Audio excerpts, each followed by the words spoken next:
ತುಂಬ ಖುಷಿ ಆಯಿತು ಈ ಅವಾರ್ಡ್ ಸಿಕ್ಕಿರೋದಕ್ಕೆ. ಸೊ ನಾನು ಈ ಅವಾರ್ಡ್ನ ನಮ್ಮ ನ್ಯೂಸ್ ಫಸ್ಟ್ ಫ್ಯಾಮಿಲಿ ಜೊತೆಗೆ ನನ್ನ ಸ್ಪೋರ್ಟ್ಸ್ ಟೀಮ್ಗೆ ಡೆಡಿಕೇಟ್ ಮಾಡ್ತೀನಿ. ಯಾಕೆಂದರೆ ನಾವು ಒಂದು ಟೀಮ್ ಆಗಿ ಕೆಲಸ ಮಾಡ್ತಾಯಿದ್ವಿ. ಸೊ ಟೀಮ್ ವರ್ಕ್ನ ನಾನು ಜಾಸ್ತಿ ನಂಬ್ತೀನಿ. ಸೊ ನನ್ನ ನ್ಯೂಸ್ ಫಸ್ಟ್ ಫ್ಯಾಮಿಲಿ ಇರ್ಬೋದು, ಜೊತೆಗೆ ನನ್ನ ಸ್ಪೋರ್ಟ್ಸ್ ಟೀಮ್ ಇರ್ಬೋದು, ಎಲ್ರಿಗೂ ಈ ಅವಾರ್ಡ್ನ ನಾನು ಡೆಡಿಕೇಟ್ ಮಾಡ್ತಾ ಇದ್ದೀನಿ. Thank you. ಆ್ಯಕ್ಚುಲಿ ತುಂಬ ಖುಷಿ ಆಗ್ತಿದೆ. Thanks to TNIT.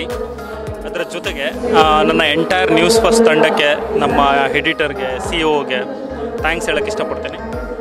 ಆ್ಯಕ್ಚುಲಿ ಇದನ್ನ ಸೆಲೆಕ್ಟ್ ಮಾಡಿದ್ದಕ್ಕೆ ನಾನು TNITಗೆ ಮತ್ತೆ ಥ್ಯಾಂಕ್ಸ್ ಹೇಳ್ತೀನಿ. ಇದು ಆ್ಯಕ್ಚುಲಿ ನಂದೊಬ್ಬಂದಲ್ಲ, ಇಡೀ ನನ್ನ ಕ್ರೈಮ್ ಟೀಮಿಗೆ ಸೇರಬೇಕಾಗುತ್ತೆ.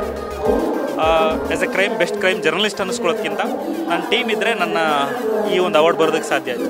ಥ್ಯಾಂಕ್ಸ್ ಟು ನನ್ನ ಟೀಮ್ ಮತ್ತು ಎಂಟೈರ್ ನ್ಯೂಸ್ ಫಸ್ಟ್.